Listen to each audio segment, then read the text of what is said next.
lupa like, comment, and subscribe.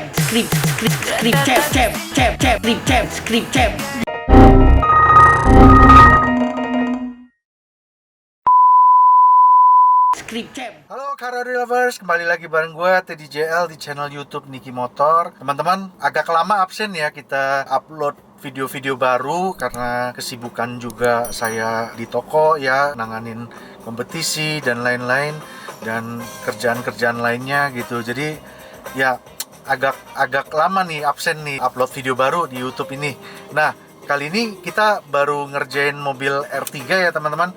Jadi seperti biasa aku mau sharing hasil kerjaan kita. Kali ini kita bikin three-way teman-teman. Tapi three-way-nya bukan three-way yang complicated gitu ya. Ini modelnya masih pakai DSPM, jadi sangat ringkes sistemnya. Tapi yang kita harapin nih three-way-nya benar-benar bisa pulen nih suaranya gitu ya. Barangnya juga pakai seri medium ya, jadi bukan yang terlalu atas serinya. Tapi ini udah cukup banget buat daily ya, udah lebih dari cukup. Suzuki R3 nih teman-teman, ternyata setelah gua tuning di mobil ini agak jarang ya kita ketemu dengan mobil R3 ya, apalagi mau bikin three-way gitu ya.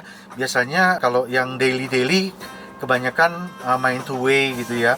Tapi kebetulan di mobil ini memang nggak ada tempat tweeter originalnya juga.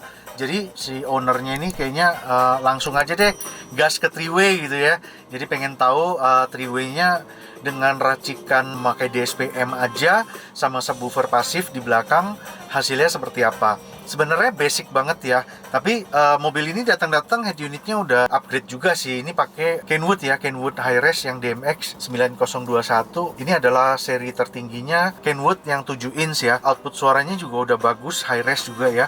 Jadi kita langsung sarankan sistem yang sangat simple untuk dipakai daily ya. Tapi karena speakernya juga udah three-way ya, jadi kita pengen tahu hasilnya seperti apa, sejauh apa dengan two-way untuk daily biasa gitu ya. Nah, kali ini kita bikin vlognya untuk teman-teman bisa nyobain minimal dengerin pakai headset ya. Tebelnya three-way itu seperti apa sih gitu, tapi dengan konsep daily gitu, bukan yang dengan power yang gaban-gaban yang sophisticated gitu ya. Tapi ini sangat simple, hanya memakai satu buah DSPM dari Venom. DSP-nya 10 channel ya teman-teman, 6 buat depan, sisanya 2 ampli built-in-nya buat rear speaker. Setelah itu sepasang preamp dikeluarin ke monoblock untuk ngangkat subwoofer pasif ya.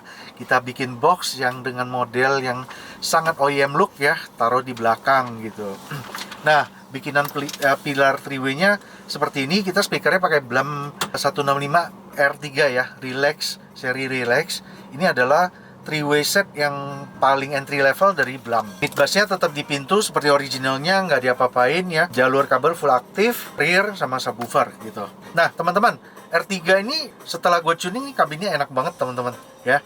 Jadi meskipun tidak terlalu lebar kacanya ya, tapi somehow stagingnya dapatnya cukup luas ya menurut saya ya. Mungkin juga karena pengaruh head unitnya juga kali ya, resolusinya bagus, sehingga layernya, depthnya itu, kedalaman stage-nya itu kita bisa merasakan dengan sangat nyata di mobil ini gitu. Nah, second row ini memakai coaxial aftermarket ya, Blam seri Relax juga, jadi satu line up dengan depannya ya, jadi seimbang gitu. Nah, subwoofer kita menggunakan, concernnya adalah subwoofernya harus yang model slim ya. Jadi kebetulan si customer cocok dengan vokal ya. Vokal kita pakai vokal 10 inch yang model slim ya, ini seri auditor, entry levelnya juga gitu teman-teman. Monoblock kita menggunakan Zapco ya, Zapco ST 500 XM, oke? Monoblock entry level yang cukup favorit kita pakai juga untuk ngangkat subwoofer yang dari seri entry level sampai yang medium juga masih bisa gitu ya. Nah, dengan subwoofer yang slim itu kita bisa bikin box yang minimalis, nyempil di pojok bagasi. Kita fabricated juga dengan bahan karpet yang warnanya sangat mirip dengan aslinya ya. Meskipun nggak 100% sama gitu, tapi sepintas mata kita lihat itu mirip banget gitu, udah dekat banget dah. Jadi OEM looknya masih terjaga banget ya teman-teman, dan fungsional bagasinya tetap enak banget gitu, nggak makan tempat gitu ya. Nah, konsolnya semua juga tetap masih bisa dipakai untuk bagasinya. Nah, Three-way depan kita bikin seminimalis mungkin sehingga tidak menyebabkan blind spot gitu. Jadi ya ini masih oke lah. Ada ngejendol mungkin ya 2-3 cm lah kalau dari sisi gue ya sebagai pengemudi gitu. Nggak akan bikin blind spot atau ganggu gitu. Karena posisi duduknya mobil ini agak tinggi, jadi kita nggak kejar posisi speakernya sampai ke benar-benar eye level gitu.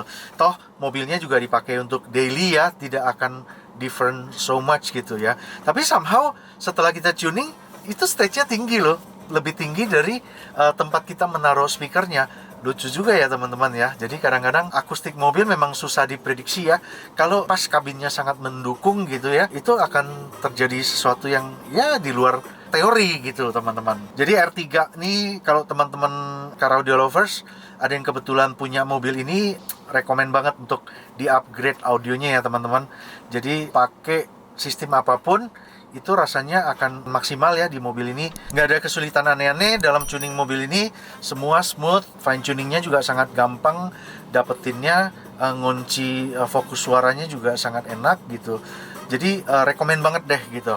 Nah, kira-kira begitu penjelasan sistem di mobil ini. Setelah video ini tetap kita akan rekamin hasil suaranya, jadi teman-teman bisa nonton di next videonya atau dengerin langsung pakai headset hasil suaranya di mobil ini seperti apa. Entah apa bisa menangkap dari dengerin dari headset, apa yang gue maksud itu dengan fokus suaranya yang tebel segala macam, itu entah bisa kedengaran apa enggak. Kita berharap teman-teman bisa punya dapat gambaran hasil suaranya di mobil ini seperti apa. Oke? Nah, cukup sekian video kali ini teman-teman.